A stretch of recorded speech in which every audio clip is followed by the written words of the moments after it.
Hello, my name is Ex Nihilo, and today I'm going to be showing you how to make Boffer weapons or padded live-action role-play weapons.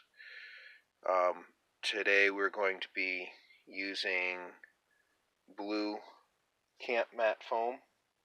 It looks like this, and I have pre-cut 2 strips at 2.5 inches and about 24 inches length, depends on the length of weapon that you're making. So I've cut 2 wide strips and 2 thin strips at about 1.25 inches, 1.5 inches.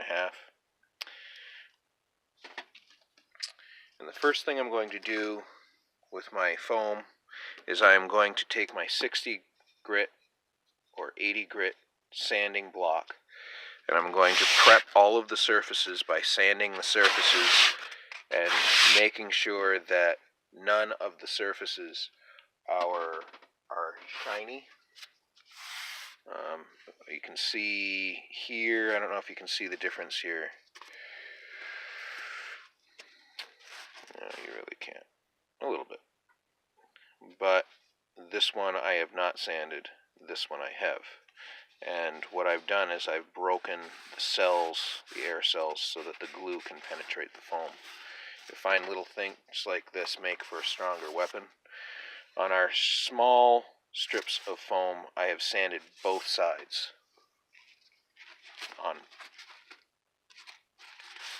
our wide strips of foam, I have sanded one side, the side that I will glue. You certainly can sand both sides if you wish, but it is absolute necessity to sand one side. For our core today, we are going to be using a fiberglass golf club with the head sawn off. And as you can see, I have rounded the tip with my sanding block and just made sure that there are no sharp points on the tip. This method that I am showing can also be done with a 1/2 inch CPVC core, but it is recommended that you go out to a thrift store and find an old golf club, because it'll make a far superior weapon, and if the technology is there for you, why not take advantage of it? The next thing we're going to do is start our gluing process. Now, the first thing we will glue is our core. And our core is also prepped by sanding the shaft so that there is no shiny finished surface. Sanding is very important when you are gluing something.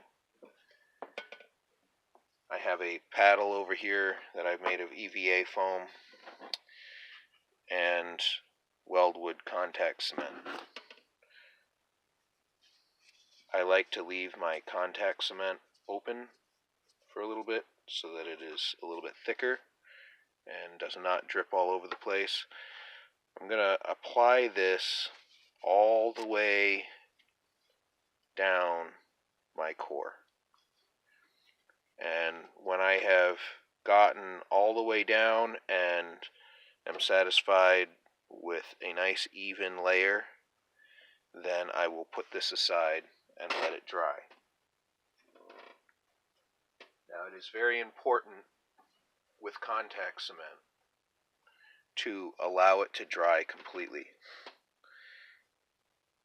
As you can see, I have this piece of foam over here that I have pre-cemented, and it's still wet. If I touch it, you can see that it's still coming off. This is not adequate drying time. You will not get a good adhesion with contact cement if you use the contact cement when it's this wet. Another thing I would like to point out is I have drawn where my core will lay. notice that I have left an inch off of the tip. You need to make sure that there is an inch of space between the tip of your core and the tip of your weapon. Understand?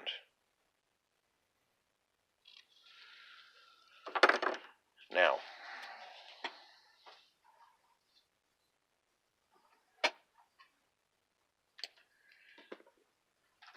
I have this core already laid in place.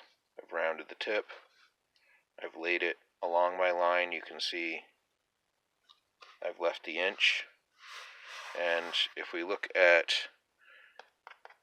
I can touch this and there's nothing coming off. It is completely dry. I also have my 2 thin strips with contact cement on both sides and on the edge that will be up against my core.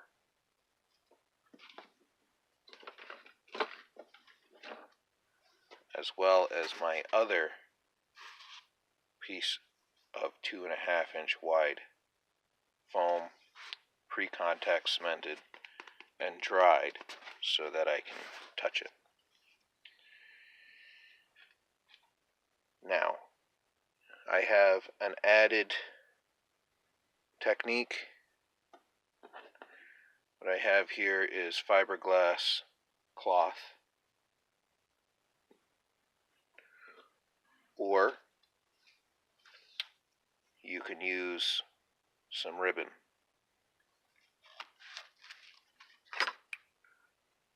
If you take your contact cement and work it into your fiberglass or your ribbon,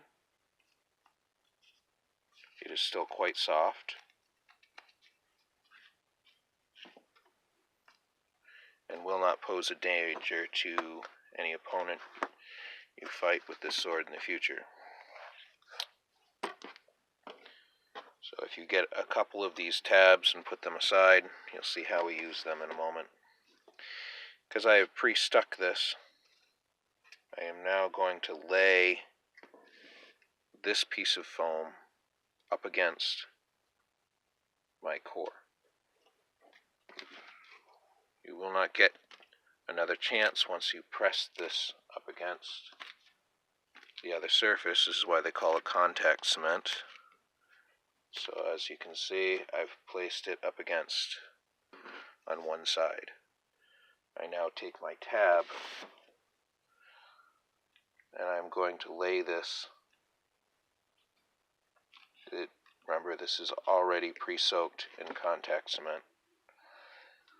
And I'm going to lay this in and make sure that it has a good adhesion to my core and then into my foam. This is not necessary. You can make a weapon without these tabs, but it does make for a better, more longer lasting weapon. Again, make sure that I have good adhesion to my core and my foam. Now these have already been contact cemented, so as you can see, they're stuck quite well and I cannot get them back out. So this will add a little bit more strength to your weapon. It's just, you can certainly use this or anything else that is going to soak up the contact cement. I'm now going to lay my other piece that has been contact cemented on all sides.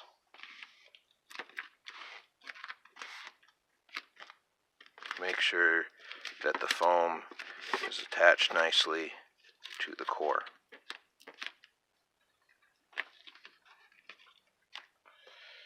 And finally, my last piece of foam.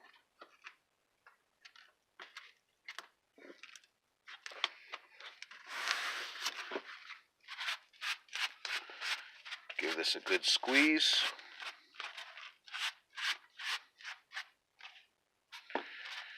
And as you can see, I have a tip that is flexible and a square hole going down through the center. This is your basic laminated blade. It is strong